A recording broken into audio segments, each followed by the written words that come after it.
Did you know that Blessed Carlo Acutis had such a disturbing vision about cremated souls that he couldn't sleep or eat for days? What he witnessed in this mystical revelation forever changed his understanding of the human body's destiny and the suffering that few souls manage to endure. In the deepest mystical writings of Blessed Carlo Acutis, we find revelations that the Church has kept silent for years. Among these extraordinary visions is one that profoundly marked the young saint: direct knowledge of the suffering experienced by souls when their bodies are given to cremation fire. This is not a common teaching you hear in Sunday homilies. It's knowledge reserved for those who have the courage to delve into the darkest mysteries of spiritual life. Carlo, in his mystical ecstasies, witnessed the indescribable pain that the soul experiences when its earthly temple is consumed by flames that don't purify, but torment. Original documents from the shrine in Assisi reveal details that few know. Testimonies from people who witnessed the saint's state after these visions, entire days of crying, desperate prayers for unknown souls, and urgent warnings about decisions families make without understanding their eternal consequences. If you feel called to protect your soul and those of your loved ones, write "Carlo, enlighten me" in the comments. Stay connected until the end, because you'll discover the specific prayer that Carlo himself used to alleviate this suffering. Before we begin, strengthen your faith. Like if you seek truth no matter how painful it may be, and subscribe if you wish to protect your eternal destiny. On August 15th, 2003, in the deep silence of room number 7 of St. James Hospital in Connecticut, Carlo Acutis experienced one of the most disturbing visions of his mystical life. It wasn't a revelation about heaven or the joys of a soul united with God. It was something completely different, something that would lead him to write desperate letters to confessors and bishops during the following months. According to manuscripts preserved in the Vatican Secret Archive, Carlo described this experience as an involuntary descent into regions where the soul suffers in ways the human mind cannot fully comprehend. In his own words, "I saw souls who cried with a cry that produces no tears, but tears the very essence of their being." The vision began during prayer after Vespers. Carlo recounts that he felt his soul was transported to a place that wasn't the traditional purgatory he knew from his previous experiences. This was a different space where souls seemed to be suspended in a particular agony. What struck him most wasn't the fire he saw, but the specific nature of the suffering. These souls, Carlo wrote in a confidential letter to Father John Miller, experience a pain that comes not only from temporary separation from God, but from something deeper.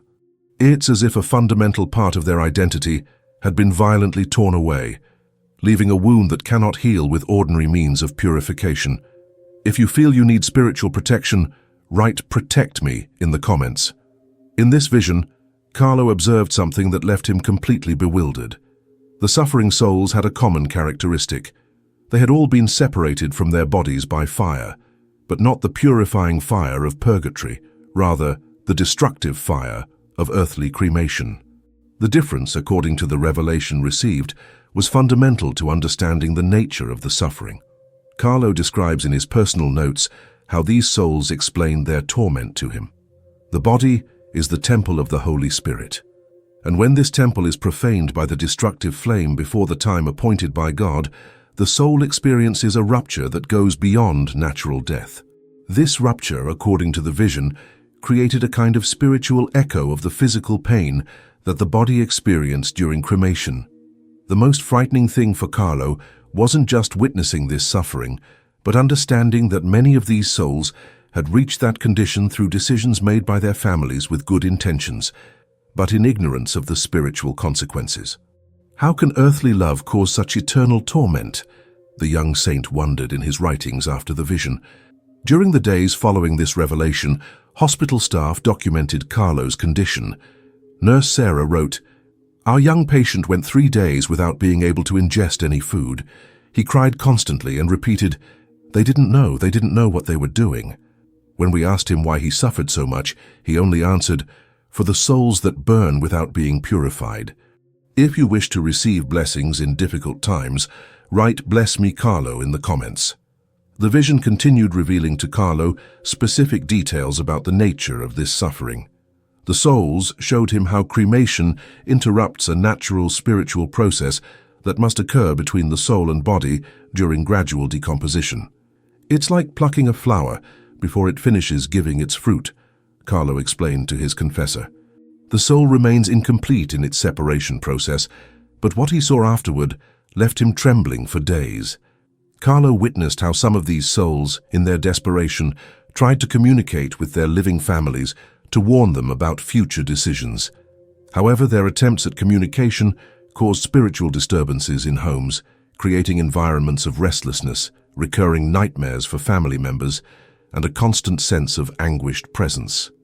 In his letters to the Bishop of Pennsylvania, Carlo describes the most impactful conclusion of the vision. These souls cannot access the ordinary means of relief that God has arranged for the souls in purgatory. Their suffering requires specific interventions, particular prayers, and sacrifices that few people know about or are willing to perform. Carlo understood in that vision that he had received not only knowledge, but also a responsibility. He had to find a way to help these souls and, more importantly, warn the living about the consequences of decisions that seemed merely practical or cultural, but had eternal repercussions. The transformation in Carlo after this vision was remarkable. He began to include in his teaching specific references about respect for the body as a temple. He intensified his penitential practices for forgotten souls and developed specific prayer methods for this type of spiritual suffering. The archives of St. Michael's Monastery in Oregon reveal a secret correspondence that would forever change Carlo Acutis' understanding of cremation. If you desire illumination on your spiritual path, write "Guide Me" in the comments. Father Frank Valli, before becoming the mystic we know, was a young priest in charge of the most difficult cases in the Diocese of Oregon. In 2004, he reached out to Carlo with a confession that had been tormenting him for months. "Carlo," he wrote in a letter dated March 3, 2004, "I must share with you something that has kept me awake for the past few weeks. I have witnessed events that challenge my theological understanding, and I need the wisdom of someone who knows divine mysteries as you know them." Father Frank told him about the case of Mrs. Ellen Robinson, a noble widow from Oregon who had decided to be cremated following a custom she had learned during her travels to distant lands. The woman had died in a state of grace after receiving the last sacraments and living an exemplary life of Christian charity. However, what happened after her cremation left the young priest perplexed. The family began to experience unexplainable disturbances. Father Frank's letter continued. These weren't simple coincidences or manifestations of natural grief. They were specific events that seemed to have a clear pattern and purpose. He described how Mrs. Robinson's children began having identical dreams. Each night, they saw their mother surrounded by flames, but these flames didn't consume her. They seemed to cause her indescribable pain. The most disturbing thing was that Mrs. Robinson, in these dreams, didn't ask for ordinary prayers. She asked for something specific that none of the family members understood. "I need you to repair what was broken in the fire." This phrase was repeated exactly the same in the dreams of all family members, from the oldest son to the youngest granddaughter. Carlo responded immediately to this letter, and his response, preserved in the archives of the shrine in Assisi, reveals his deep understanding of the phenomenon. "Father Frank, what you describe confirms the vision that the Lord granted me last year. Mrs. Robinson's soul is not condemned, but neither can she access the normal purification process. She is in an intermediate state that requires specific repair. If you want to protect your loved ones from eternal suffering, write "I protect my family" in the comments. Father Frank should never have told Carlo this, but his next revelation was even more shocking. During a mass he offered for the repose of Mrs. Robinson's soul, he experienced something he had never experienced in his years of priestly ministry. At the moment of consecration, he felt an invisible but intense presence next to the altar. "It wasn't an evil presence," he wrote to Carlo, "but neither was it the peace that normally accompanies the souls of purgatory during the Holy Mass." The presence communicated to him without audible words but with absolute clarity, a message that left him trembling. "The fire that touched me wasn't God's fire." This spiritual communication was so intense that Father Frank had to stop for several minutes before he could continue with the Eucharistic celebration. But the most disturbing revelation came days later. Father Frank discovered that other priests in the region had begun reporting similar cases. Father Lewis from Virginia had documented the case of a cremated businessman whose associates began experiencing an inexplicable aversion to entering the chapel where his ashes were kept. Father Charles from Maine reported disturbances in a noble family after the cremation of the patriarch, including the appearance of strange smells and the constant sensation that something wasn't at peace. Carlo, Father Frank continued in a subsequent letter, we're facing something that isn't in theology manuals. These souls aren't lost, but neither are they on the normal path to salvation. It's as if they had been trapped in a state that requires specialized intervention. Carlo's response to this revelation was immediate and decisive. He established a special prayer protocol that should be followed in these cases and instructed Father Frank on specific practices he had learned in his mystical visions. You must understand, Father, that the body is not simply a temporary vessel. It's an integral part of the divine plan for each soul, and its premature destruction by unnatural means creates consequences that go beyond what we can see. If you need guidance for your spiritual path, write "Enlighten me" in the comments. Carlo also revealed to Father Frank something that would change his ministry forever. He had begun receiving visions about other similar cases in different parts of the country. "The Lord is showing me that this problem will spread in the future," he wrote. "I must prepare to teach others how to specifically help these souls." Father Frank carefully documented each instruction received from Carlo, creating what would become the first manual for treating cases of souls disturbed by cremation. This document, kept in the secret archive in Oregon, contains prayer methods, specific penances, and reparation rituals that Carlo had received directly in his mystical visions. The collaboration between Carlo and Father Frank revealed something fundamental. These situations weren't isolated cases, but manifestations of a spiritual phenomenon that required specific understanding and tools for its resolution. In his deepest mystical writings, Blessed Carlo Acutis documented with medical precision the 7 specific types of suffering experienced by souls separated from their bodies through cremation. These aren't ordinary purgatorial pains, but unique torments that require specialized understanding for their relief. The first pain, the rupture of the sacred bond. Carlo describes this suffering as the silent cry of the soul when violently separated from its temple. In his visions, he observed how souls experience a continuous sensation of being torn from something essential to their identity. It's as if a fundamental part of their being had been amputated without spiritual anesthesia, he wrote in his personal notes. This pain manifests as a desperate search by the soul to reconnect with something that no longer exists. Souls in this condition experience constant confusion about their own identity, continually wondering, where is my temple? Where is the dwelling that God gave me? The second pain, the fire that doesn't purify. In Carlo's revelations, the second torment arises from the soul's confusion between 2 completely different types of fire. Purgatory's fire cleanses and sanctifies, Carlo explained to his spiritual director, but cremation fire only destroys without purifying. Cremated souls experience a painful memory of the destructive fire that touched their body, creating a spiritual version that keeps them away from the purifying fire they need for their salvation. If you need protection against spiritual suffering, write "Protect me, Carlo" in the comments. Carlo observed in his visions how these souls, when trying to approach the purifying fire of purgatory, relive the trauma of cremation, creating a cycle of suffering that keeps them away from their own purification. The third pain, the interruption of the natural process. God established a natural order for the separation of soul and body, wrote Carlo in a letter to Sister Rose from Idaho. When this process is abruptly interrupted, the soul experiences an incompleteness that generates constant suffering.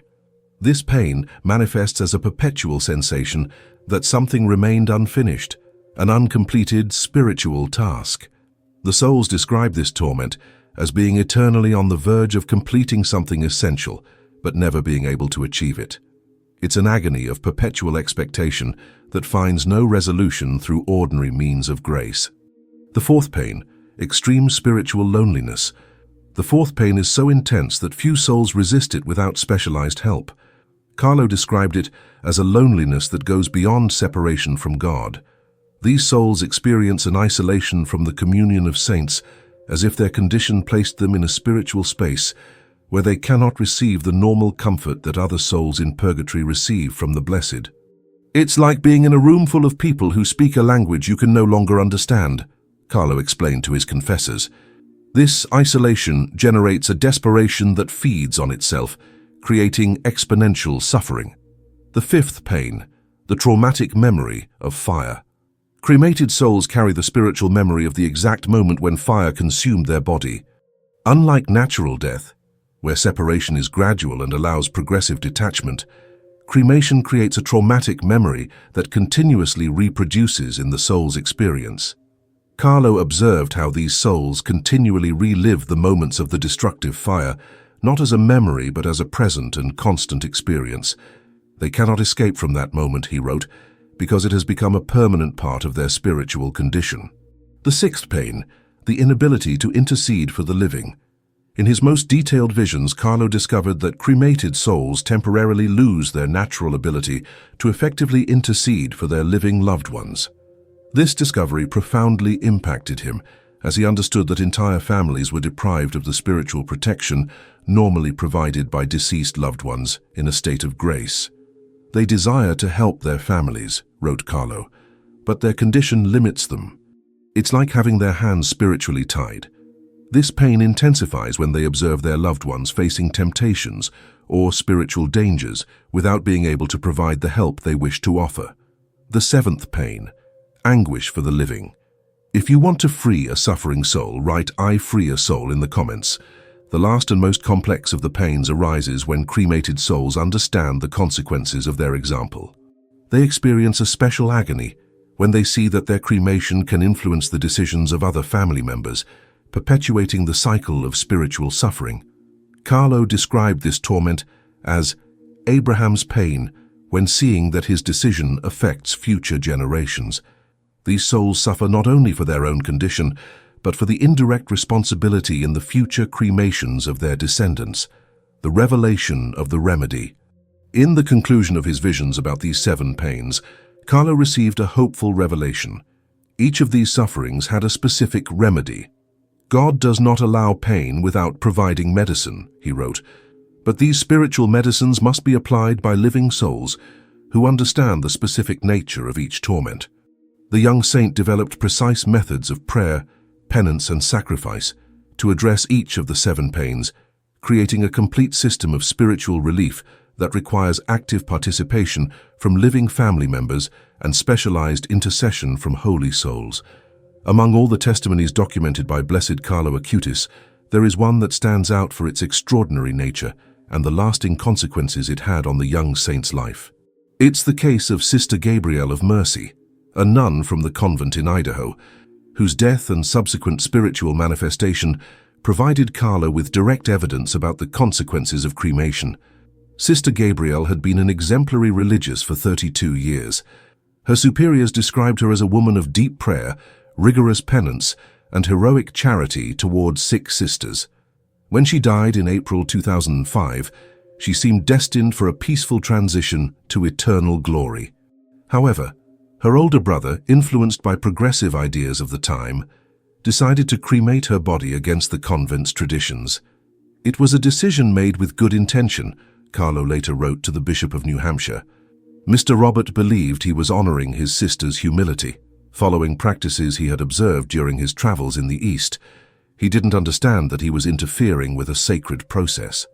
3 weeks after the cremation, something extraordinary began to happen in the shrine where Carlo was temporarily residing. If you need spiritual healing, write "Heal me, Carlo" in the comments. During evening prayer on May 15th, Carlo experienced a spiritual manifestation that left him completely shocked. "I saw Sister Gabrielle standing next to the altar," Carlo wrote in his personal diary, "but her appearance was different from any purgatorial soul I had seen before. She didn't radiate the serene peace of those who suffer while being purified. Her face showed an anguish that broke my heart." Sister Gabrielle's appearance lasted approximately 10 minutes, during which she communicated specific information to Carlo about her post-mortem condition. To Carlo, she transmitted without audible words, "My soul cannot find rest. The fire that touched my body created a barrier that prevents me from accessing normal purification. I am suspended in a state of suffering that is not condemnation, but neither is it the ordinary path to glory. What impacted Carlo most was the detailed description Sister Gabrielle gave of her experience immediately after death. "When my soul separated from my body," the apparition explained, "I expected the encounter with the Lord's merciful love. Instead, I felt as if an essential part of my identity had been violently torn away. It wasn't physical pain, but something much deeper." Sister Gabrielle described how she tried to move toward the divine light she perceived in the distance, but found spiritual obstacles she didn't understand. "It was like walking in a maze where each step took me back to the starting point. I couldn't advance toward purification because something fundamental was incomplete in my process of bodily separation." Carlo documented every detail of this communication, particularly because Sister Gabrielle revealed information that no one else knew. The apparition mentioned private conversations she had had with Carlo years before, details about her interior life that only she knew, and prophecies about future events that were later fulfilled exactly as predicted. "The authenticity of this manifestation is indisputable," Carlo wrote to his confessor, Father James Lopez. "Sister Gabrielle provided me with evidence of her identity that no demon could know, and her message is consistent with the revelations I have received on this topic on other occasions. If you want to help a deceased loved one, write 'I help my family' in the comments." The apparition continued explaining to Carlo the specific consequences of her cremation. "My body was the temple where the Holy Spirit dwelled during my years of religious consecration. When it was consumed by fire before the time appointed by God, a rupture was created in my spiritual identity that requires specific repair." Sister Gabrielle revealed that she wasn't alone in this condition. "There are many souls in a similar situation," she communicated to Carlo. "Good souls, even holy ones, who have been placed in this condition by well-intentioned decisions of their families. They need specific help that can only come from living souls who understand the nature of our suffering." Her last words were a desperate warning that Carlo would never forget. "Carlo, you must teach others how to help us. Our number grows, and few souls on earth know the correct methods to relieve us. If you don't act soon, thousands of good souls will be trapped in this unnecessary suffering." The manifestation ended with Sister Gabrielle teaching Carlo a specific prayer, word by word, that should be prayed for cremated souls. This prayer, which Carlo transcribed immediately after the vision, contained unique elements that didn't appear in any traditional church prayer. The impact of this encounter on Carlo was transformative. He immediately began investigating other similar cases. He established correspondence with confessors throughout the country to document related phenomena and developed a specific ministry for these special souls. More importantly, the experience with Sister Gabrielle convinced Carlo that he had the responsibility to preserve this knowledge for future generations, knowing that the problem of cremation would spread over time. "I must write down everything I have learned," he noted in his diary, "so that future souls have the necessary tools to help their loved ones in this specific condition." In the secret manuscripts of the Interior Way, Blessed Carlo Acutis develops revolutionary teaching on the nature of the human body that few people have studied in depth. His mystical revelations showed him that not all bodies are equal before God, and that the way they are treated after death determines the type of suffering the soul will experience. If you seek spiritual truth, write "I seek truth" in the comments. "The baptized Christian's body is not simply mortal flesh," Carlo wrote in a confidential letter to Cardinal Henderson. "It is a temple that has been consecrated by the Holy Spirit from the moment of baptism. This consecration creates a sacred union between soul and body that transcends physical death." Carlo received in vision a detailed understanding of 3 distinct categories of human bodies, each with specific implications for post-mortem treatment. This mystical classification, which was never included in his published works because it was considered too advanced for the common Christian, reveals truths that completely change the perspective on cremation. First category: consecrated bodies. The bodies of priests, religious men, and women occupy the most sacred category in Carlo's revelations. These people have dedicated their flesh to the direct service of God, he explained to his spiritual directors during spiritual conferences. Their bodies have been instruments of grace through the sacraments, contemplative prayer and heroic sacrifice. In his visions, Carlo observed that when these bodies are cremated, the souls experience a particular suffering that he described as the cry of the profaned temple. "It's like burning a consecrated church," he wrote. The spiritual damage goes beyond the physical act and affects the soul's eternal relationship with its priestly identity. Carlo documented specific cases of cremated religious whose convent subsequently experienced spiritual disturbances, inexplicable difficulties in community prayer, generalized spiritual aridity among the sisters, and a constant sensation that something sacred had been violated. Second category, bodies of holy fathers and mothers. Carlo revealed that the bodies of fathers and mothers who raise their children in holiness acquire a special dignity before God. These bodies have been instruments of divine grace to form holy souls, he explained. Their hands have blessed, their lips have taught prayers, their arms have consoled with Christian love. When these bodies are cremated, Carlo observed that the souls experience what he called the pain of interrupted inheritance. The souls feel that they cannot fully transmit the spiritual blessings they should pass on to their descendants. "It's like cutting down a tree before it finishes giving all its fruits," he wrote in his mystical notes. If you want to be blessed by Carlo Acutis, write "bless me" in the comments. Third category, bodies of converted sinners. The bodies of people who lived in sin but sincerely converted before dying represent the third category in Carlo's secret teachings. These bodies have been transformed by the grace of repentance, he explained. Although they sinned, divine mercy purified them before death. When these bodies are cremated, according to Carlo's visions, the souls experience the pain of frustrated victory. They had managed to overcome sin and were prepared for normal purification, but cremation places them in a condition where they must face additional sufferings that don't correspond to their final state of grace. The revelation about the cry of bodies. Carlo explains why some bodies cry out more than others during and after cremation. In his deepest mystical experiences, he discovered that the intensity of the soul's suffering is directly related to the degree of consecration that the body had achieved during earthly life. A body that served God more intensely experiences greater profanation when cremated, he revealed in his private writings. So it's not that God punishes holy souls more, but that the violation of something more sacred produces greater spiritual pain. This revelation explains why the families of saints and religious experience more intense disturbances after deciding on cremation. The holy soul suffers more because it had more to lose, Carlo wrote. Its union with the body was more perfect, therefore its violent separation is more traumatic. The mystery of eternal connection. Carlo revealed that the connection between soul and body doesn't completely end with physical death. There is a spiritual bond that must be gradually undone according to the divine plan, he explained to his spiritual directors.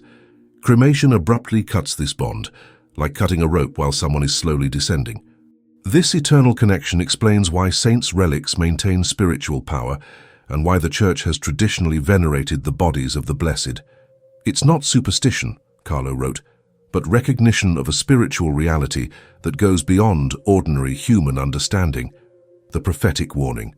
In his last visions on this topic, Carlo received a prophetic warning about the future.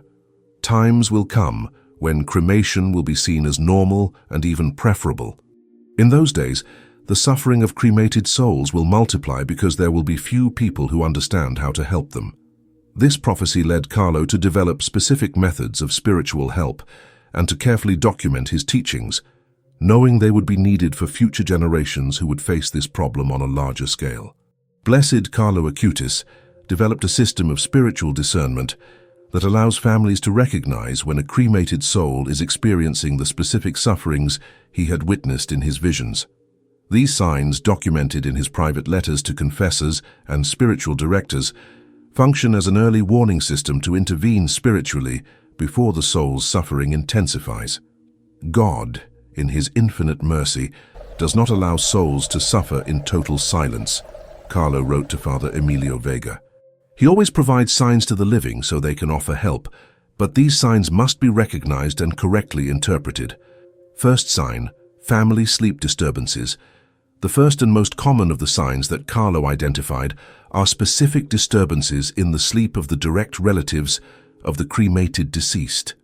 These aren't ordinary nightmares related to grief, but spiritual manifestations with very specific characteristics that distinguish them from normal dreams. If you feel you need protection for your family, write "Protect my family" in the comments. When a cremated soul suffers intensely, Carlo explained to spiritual directors of other monasteries, its anguish communicates spiritually with those who share its blood or its deepest bonds of love. This communication manifests as recurring dreams, where the deceased appears in suffering situations specifically related to fire. Family members report dreams where they see their loved ones surrounded by flames that don't consume them, but clearly cause pain. Most characteristic is that in these dreams, the deceased never speaks directly, but conveys an urgent message through gestures or looks that family members immediately understand. "Help me. Something is wrong with what they did to my body." Carlo documented that these dreams follow a specific pattern. They begin approximately 3 weeks after cremation, occur during the early hours of the morning between 2 and 4 a.m., and increase in intensity if corrective spiritual measures aren't taken. The frequency and intensity of these dreams indicate the level of suffering of the soul, he wrote in his notes on spiritual discernment. Second sign, spiritual aversion to sacred places. The second sign, more subtle but equally significant, is the development of an inexplicable aversion or discomfort of family members toward places and spiritual practices that previously provided them peace. Carlo observed this phenomenon in multiple families who had opted for cremation. It's as if the suffering of the cremated soul created a spiritual interference that affects the ability of its living loved ones to normally receive grace, Carlo explained in his private conferences. This interference manifests in specific ways that the young saint learned to recognize. Family members begin to experience restlessness during Mass, particularly during the consecration. They feel a disturbing presence that isn't evil, but prevents them from concentrating on prayer. Some report physical sensations such as chills, mild dizziness, or pressure in the chest that appears only during the most sacred moments of the liturgy. Carlo noticed that this spiritual aversion also extends to the places where the ashes are kept. Families begin to unconsciously avoid the area where they keep the deceased's ashes, he documented. They invent excuses not to spend time in that room or experience inexplicable discomfort when they must do so. Even more revealing, family members develop an unconscious resistance to praying specifically for the soul of the cremated deceased. They feel that their prayers don't reach the soul, Carlo wrote, as if there were a spiritual barrier that prevents the normal communication between the living and the dead that characterizes the communion of saints. Third sign, disturbing presence phenomena. The third sign, the most dramatic but also the clearest, are the direct manifestations of spiritual presence of the cremated soul in the family home.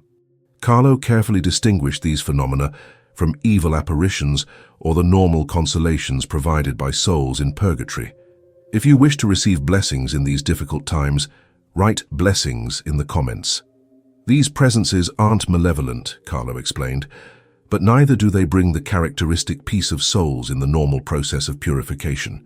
They are presences that communicate urgency, need, and a specific plea for help.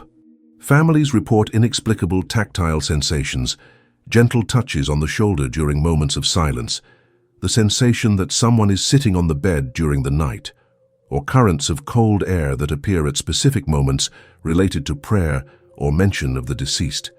Particularly significant is the phenomenon that Carlo called the search for the lost body. Family members experience episodes where they feel a presence that seems to be searching for something in the house, moving from room to room with a palpable restlessness. It's the soul looking for its lost temple, Carlo explained. It finds no rest because part of its identity was prematurely destroyed. If your family did this, you need to recognize these signs immediately. Carlo developed specific methods to confirm that these phenomena are truly communications from a suffering cremated soul, distinguishing them from other spiritual or psychological causes. Carlo's confirmation system. To validate that the signs truly correspond to a cremated soul in suffering, Carlo established a 3-step protocol: specific discernment prayer, observation of temporal patterns, and confirmation through the intensification of phenomena during prayers specifically directed to the cremated soul. If the signs intensify when you pray specifically for the repair of the damage caused by cremation, Carlo wrote, then you have confirmation that the soul needs your specialized help. In the deepest revelations granted to Blessed Carlo Acutis is a fundamental distinction that revolutionizes Catholic understanding about fire and its role in the soul's destiny. Through multiple mystical ecstasies, the young saint from Italy was a direct witness to both types of fire, that which purifies and sanctifies, and that which destroys without offering any spiritual benefit. In my vision of February 2, 2005, Carlo wrote in his most reserved mystical notes, I was spiritually transported to witness two simultaneous scenes that revealed a terrible and beautiful truth to me at once. In the first scene, he observed souls in purgatory being purified by the divine fire. In the second, he witnessed souls that had been touched by the earthly fire of cremation, the divine fire of purgatory.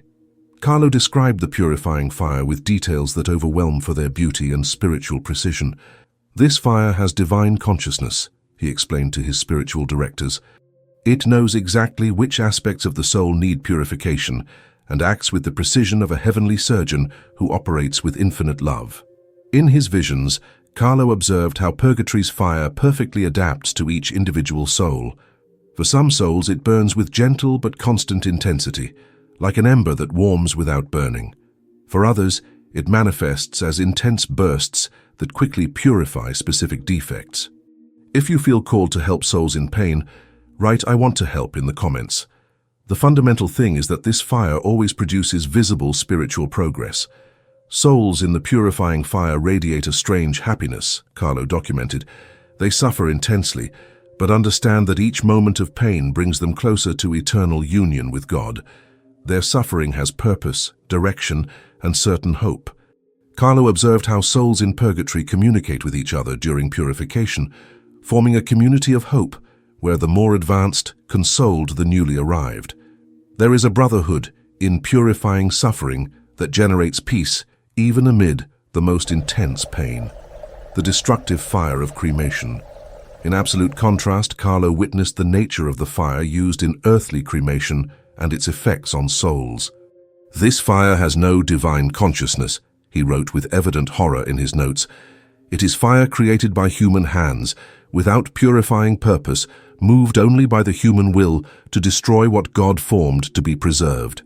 Carlo saw both fires in action simultaneously, and the difference marked him forever. Cremation fire acts without spiritual discernment. It destroys both the holy and the profane in the body, without distinguishing between what should be purified and what should be honored. This indiscriminate destruction creates a profound spiritual confusion in the soul. While purgatory's fire reveals to the soul its true identity by cleaning what obscures it, Carlo explained, cremation fire confuses the soul about its own nature, destroying spiritual marks that should remain until the final resurrection. In his most detailed visions, Carlo observed how souls touched by cremation fire tried to approach the purifying fire of purgatory, but experienced a traumatic reaction.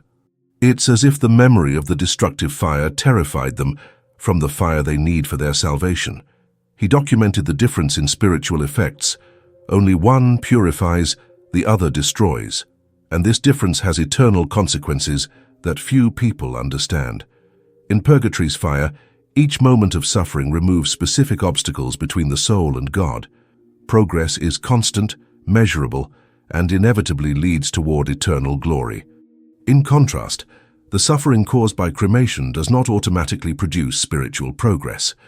It is pain without direct purifying purpose, Carlo explained. It doesn't cleanse sins or bring the soul closer to God.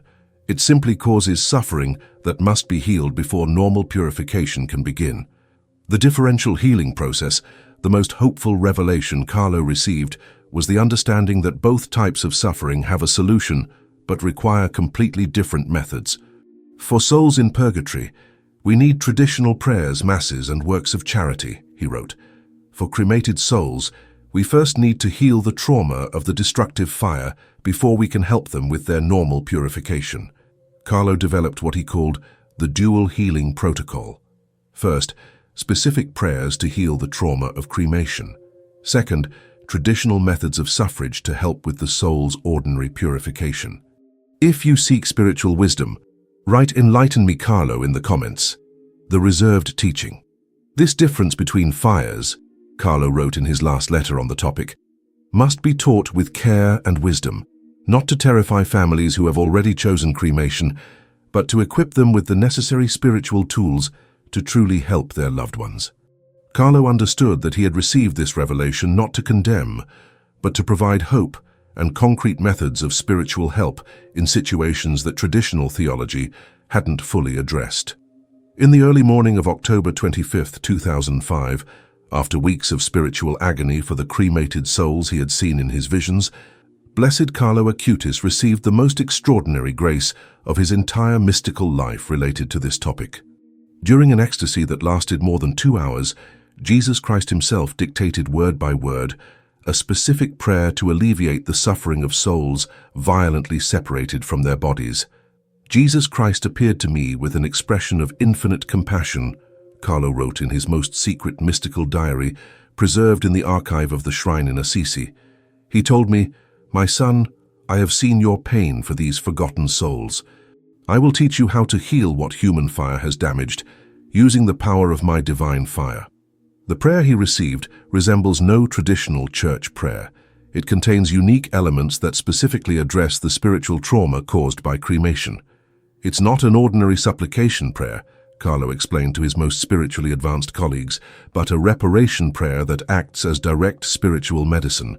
The unique elements of the prayer. The first element that makes this prayer special is its dual healing structure.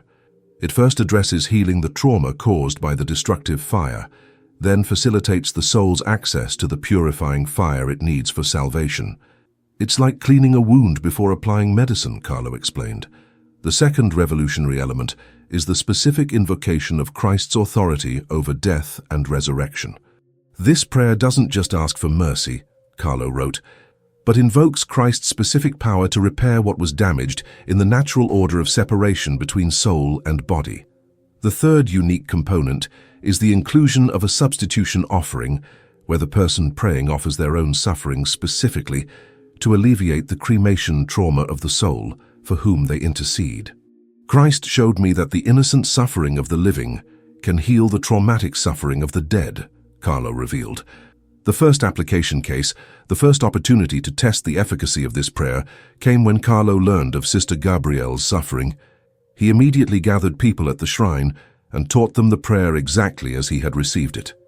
"We must pray it for 9 consecutive days," he instructed, with partial fasting and offering our small mortifications for the healing of her soul. The complete prayer revealed in his most secret manuscripts, Carlo transcribed the exact prayer that Christ dictated to him. This prayer begins with a specific invocation to the power of resurrection over death and corruption. Jesus Christ, Lord of life and conqueror of death, who rose in a glorious body showing the final destiny of all sanctified flesh. If you need spiritual strength, write "Strengthen me" in the comments. The second part of the prayer specifically addresses repairing the trauma caused by cremation. By the power of your cross that sanctifies all suffering, heal in the soul of Name the wound caused by the violent separation from their bodily temple. This phrase, according to Carlo, must be pronounced with absolute faith in Christ's healing power. The third section includes the substitution offering that makes this prayer unique. "Accept, Lord, my small sufferings as medicine for the soul of Name, and grant them access to the purifying fire they need for their salvation." Carlo explained that this offering must be sincere and backed by real sacrifices from the one praying. The prayer concludes with a specific petition for protection for the family. "Protect the living from the disturbances caused by this suffering, and grant us wisdom to help all souls who are in a similar condition."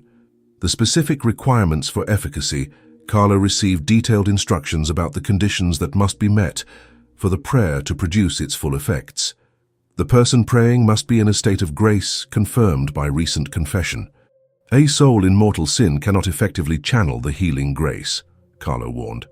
The second requirement is performing a specific fast during the 9 days of the novena. Not a complete fast, but abstinence from one daily meal offered specifically for the healing of the cremated soul. This sacrifice creates a spiritual connection between the one fasting and the suffering soul, Carlo explained. The third fundamental requirement for efficacy is reciting the prayer in a place where there is Eucharistic presence. The proximity of the Blessed Sacrament exponentially amplifies the prayer's healing power. Carlo documented, after multiple tests of the method, the verifiable transformation. Carlo established specific criteria to verify that the prayer is producing real effects on the cremated soul. The disturbing dreams must completely cease before the 7th day of the novena. If the dreams continue after the 6th day, he wrote, it means a second novena with more intense sacrifices is needed. The second verification is the restoration of the ease of praying for the deceased soul. When the specific prayer is working, Carlo explained, family members recover the ability to feel that their ordinary prayers for the deceased are received and effective. The third verification, the most conclusive, is the appearance of signs of peace in the places where the ashes are kept. The spiritual atmosphere of the place completely changes, Carlo documented. From being a space of restlessness, it transforms into a place of serene recollection. To receive protection against eternal suffering, write "eternal protection" in the comments. The result was immediate and verifiable. By the 2nd day of the novena, the disturbing dreams in Sister Gabrielle's family completely ceased. By the 5th day, the brother who had decided on cremation experienced a profound peace he hadn't felt since his sister's death. By the 9th day, during the final Mass of the novena, Carlo had a brief vision of Sister Gabrielle completely transformed. I saw Sister Gabrielle surrounded by a golden light, Carlo wrote, free from the suffering that had marked her first appearance. She smiled at me and communicated, Christ's medicine has healed what human fire damaged. Now I can continue my journey toward glory. The expansion of the method. This prayer achieved what seemed impossible, providing real and verifiable relief to souls in a spiritual condition that had no precedence in the Church's mystical tradition. Each application of this prayer has produced observable results, Carlo documented in a letter to the superior of the shrine in Assisi. It's not superstition or imagination, it's real spiritual medicine that acts on a real spiritual condition. Carlo established specific protocols for the correct application of the prayer. It must be prayed by people in a state of grace, preferably fasting, and accompanied by specific sacrifices that symbolically substitute the suffering of the cremated soul. The person praying must be willing to suffer a little to greatly alleviate the suffering of the soul. He explained the conditions for efficacy. Carlo discovered that the prayer has greater efficacy when prayed by direct family members of the deceased, particularly those who did not participate in the cremation decision. The soul recognizes family love and responds more easily, he wrote. However, he also documented successful cases where people without family relationship effectively helped unknown cremated souls. The most important condition that Carlo identified is absolute sincerity in recognizing the error committed. It's not enough to pray the prayer mechanically, he warned. There must be genuine understanding that cremation caused real spiritual damage and sincere desire to repair that damage. Christ's promise. In his last vision related to this prayer, Jesus Christ provided Carlo with a specific promise. Every cremated soul that receives this prayer correctly applied for 9 consecutive days will be freed from its specific trauma and will be able to access the normal purification process. This promise transformed Carlo's perspective on the cremation problem. It's not a hopeless situation, he wrote in his last notes on the topic. It's a condition that requires specific spiritual medicine, but that has certain healing when the correct remedy is applied. To receive illumination and spiritual strength, write "Illuminate my soul" in the comments. In the most reserved archives of St. Michael's Monastery in Colorado, a document is preserved that Carlo titled "The Mortal Errors of Well-Intentioned Families." This manuscript, written during his last years of life, reveals the devastating pattern he observed in most families facing decisions about their loved ones' bodies. I have observed for years how Christian families, moved by genuine love, make decisions that multiply the suffering of the souls they intend to honor. Carlo wrote with evident pain in his heart. The most common error is not malice, but ignorance about the spiritual preparation that must precede any decision about the body's destiny.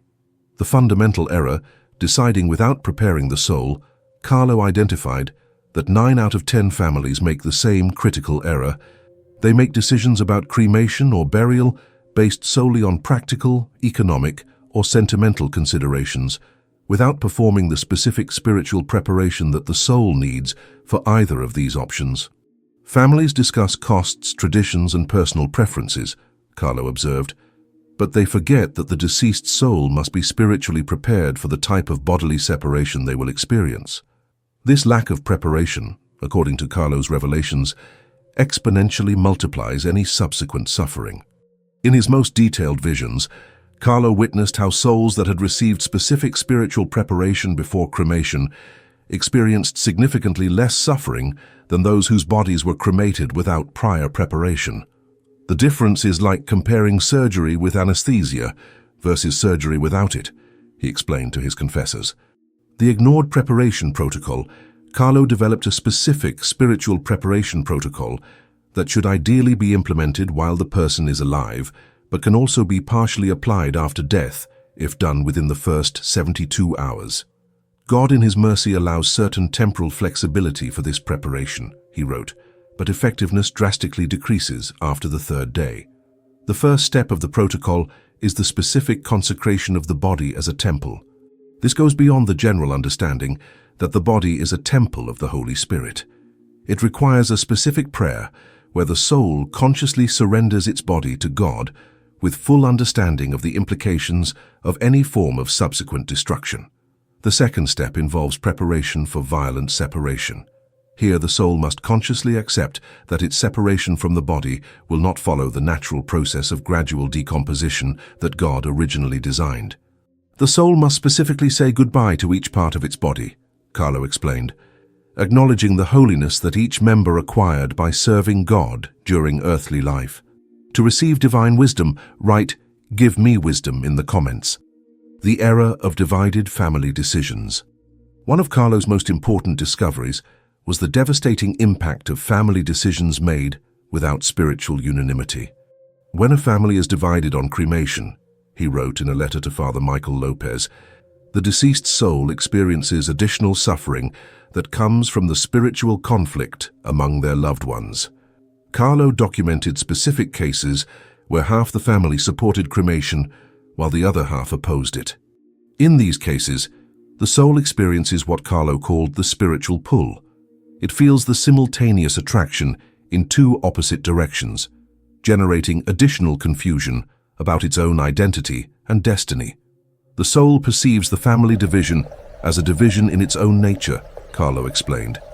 It doesn't know whether to behave as a soul that consciously chose cremation or as a soul that was forced into that condition against its spiritual will. The family unification protocol. To resolve these complex cases, Carlo developed a family unification protocol that should be implemented before making any definitive decision about cremation. This protocol requires all direct family members to participate in 3 days of prayer and joint discernment. It's not enough for the head of the family to decide, Carlo warned. When it comes to the eternal destiny of a soul, the whole family must be spiritually aligned with the decision. The protocol includes specific prayers for each family member to receive clarity about the spiritual implications of cremation. During these 3 days, each family member must perform a specific examination of conscience about their motivations for supporting or opposing cremation. Decisions based on convenience, cost, or personal preferences, Carlo wrote, must be purified until only genuinely spiritual motivations remain. The error of late preparation. Carlo identified that many families try to implement spiritual preparation after the cremation decision has already been made and even publicly communicated. This late preparation, he documented, is significantly less effective than preparation done at the correct time. The optimal time for preparation, according to Carlo's revelations, is during the last hours of the person's life, when the soul is naturally in a state of greater spiritual receptivity. A soul that consciously prepares for cremation while still living in the body, Carlo explained, can completely transform the nature of that post-mortem experience. When preparation is performed after death, but before cremation, its effectiveness is approximately 60%. The soul already separated from the body can receive certain preparation, Carlo wrote, but not with the same depth as when soul and body are still united. The error of mechanical application. The last critical error that Carlo identified is families' tendency to apply preparation and healing methods mechanically, without the deep understanding and spiritual commitment they require to be effective. These prayers and protocols aren't magic formulas, Carlo firmly warned. They are spiritual medicines that require genuine faith, sincere repentance for the error committed, and real willingness to change patterns of thinking about the body as a sacred temple. To receive spiritual guidance, write "Guide me, Carlo" in the comments. Carlo observed that families who apply the methods just to eliminate disturbing phenomena without genuine spiritual conversion experience temporary results that don't last. True healing requires that the family understand and accept the spiritual reality of the damage caused, he wrote. Universal preventive preparation. In his last writings on this topic, Carlo developed a method of preventive preparation that every Christian family should implement regardless of their current plans for cremation. No family knows when they will face these decisions, he wrote, and anticipatory preparation multiplies the effectiveness of any subsequent intervention. In a particular letter to the Bishop of New Hampshire, Carlo described the case of a noble family who decided on cremation of their patriarch during the same night of his death, motivated by the desire to quickly free themselves from the pain of seeing the lifeless body. This impulsive decision, Carlo wrote, condemned the soul of a holy man to months of unnecessary suffering that would have been completely avoidable with 3 days of spiritual preparation. The error of consulting only human authorities. Another critical error identified by Carlo is families' tendency to consult only with ecclesiastical authorities who haven't received specific formation on the mystical implications of cremation. Many good and holy priests, he wrote, approve cremation based solely on the church allowing it, without considering the particular spiritual circumstances of each soul. Carlo observed that families conform to the general canonical permission without seeking specific discernment about whether that particular soul is spiritually prepared for that type of bodily separation. It's not enough that something is permitted, he warned. It must be appropriate for that specific soul in its particular spiritual condition, the preparation that changes everything. If you don't do this beforehand, you multiply the suffering by 1,000, because the soul will be completely unprepared for an experience that goes against the natural order established by God. Carlo developed a preparation method that, when correctly applied, can reduce cremation suffering by up to 90%. The method includes 3 essential elements: conscious consecration of the body to the divine plan, specific spiritual farewell to each bodily function, and establishment of a spiritual bridge that allows the soul to maintain a certain connection with its bodily identity, even after physical destruction. When a family correctly implements this protocol, Carlo documented, the soul experiences cremation as a conscious sacrifice offered to God, instead of as a traumatic violation of its temple. This difference in the soul's subjective experience completely determines the type of subsequent suffering.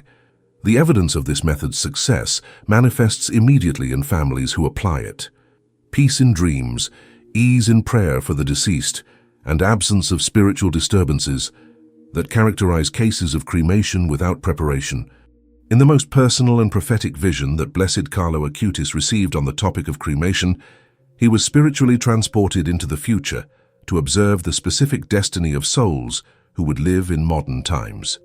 What he witnessed in this final revelation changed his understanding of the individual responsibility that each person has regarding the destiny of their own body.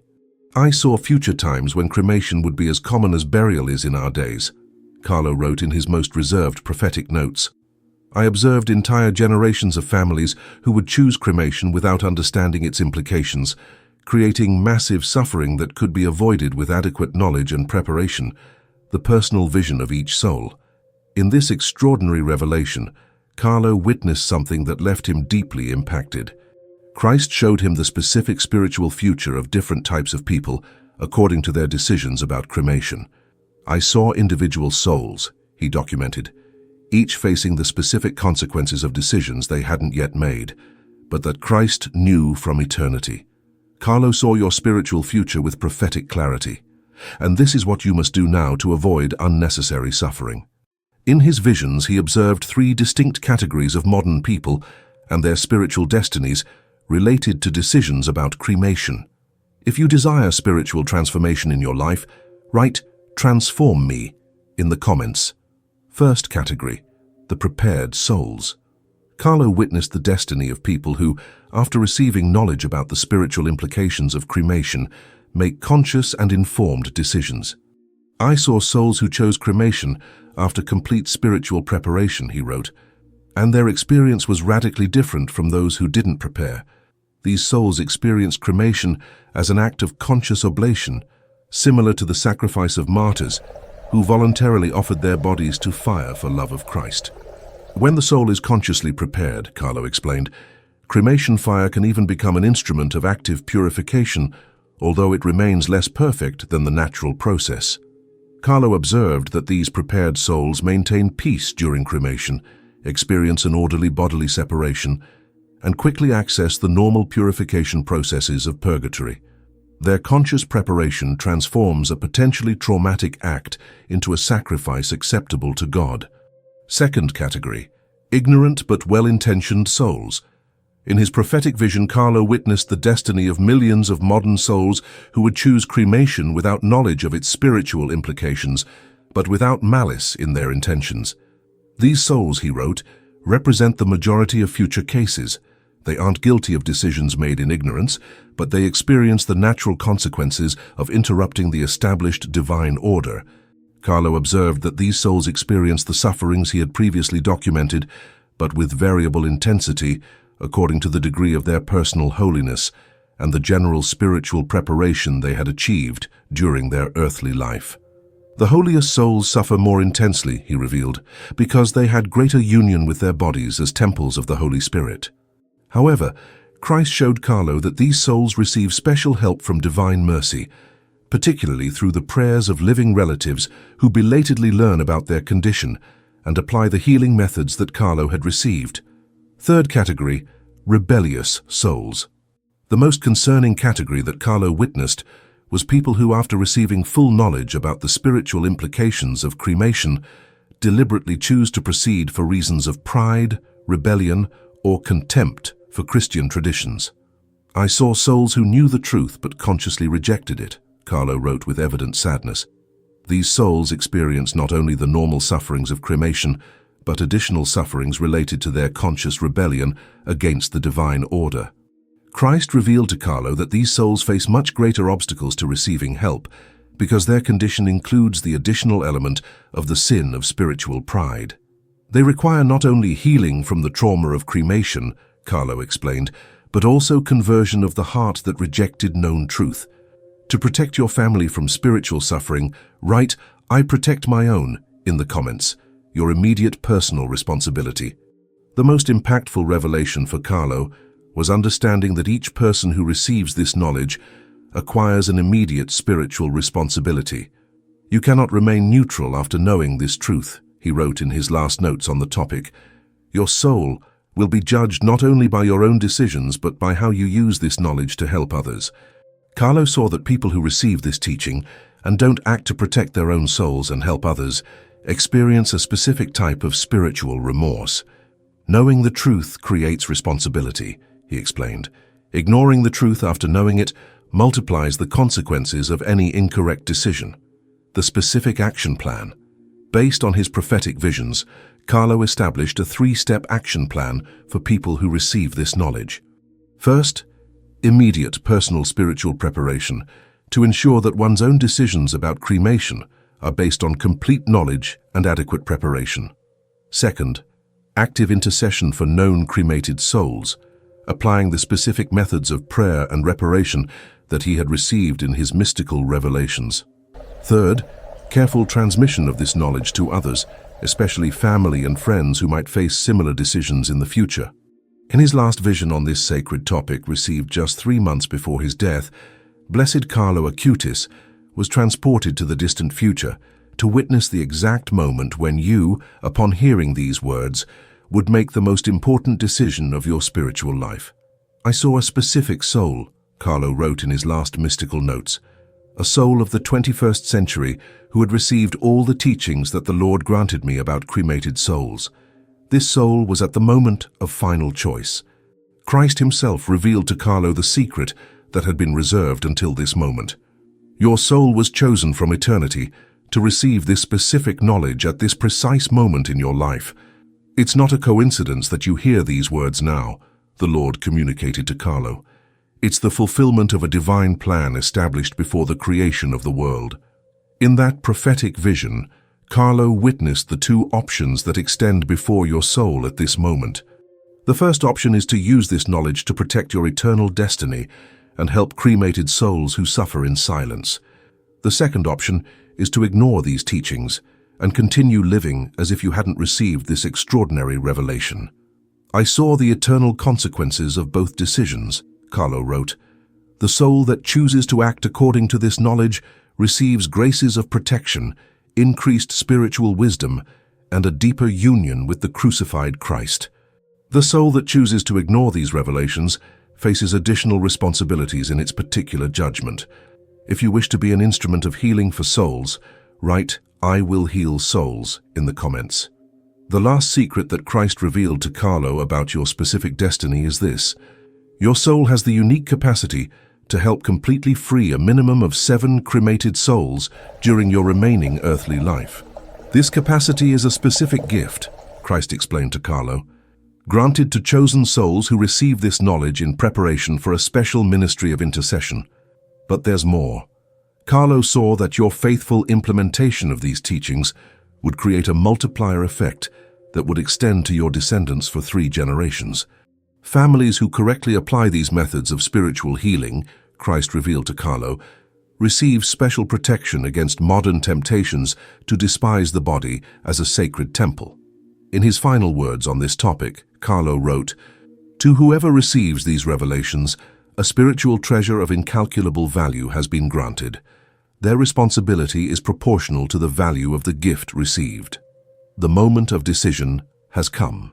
Carlo saw in vision that after hearing these words, your soul would experience a specific inner motion of the Holy Spirit. If you feel peace and determination to act, it is confirmation that you have been chosen for this special ministry. If you feel resistance or disbelief, Christ himself grants you additional time for discernment, but not indefinitely. As Carlo prophesied more than a decade ago, the soul that receives this knowledge and keeps it to itself gradually loses the ability to receive it. The soul that shares and lives it becomes an instrument of divine mercy for generations. Your decision at this moment determines not only your own spiritual destiny, but the destiny of cremated souls who await your intercession and that of future generations of your family who will benefit from your correct choice. Carlo's prophecy about your life is fulfilled now. What do you choose? To receive special blessings from Blessed Carlo Acutis, write "Bless me, Carlo" in the comments.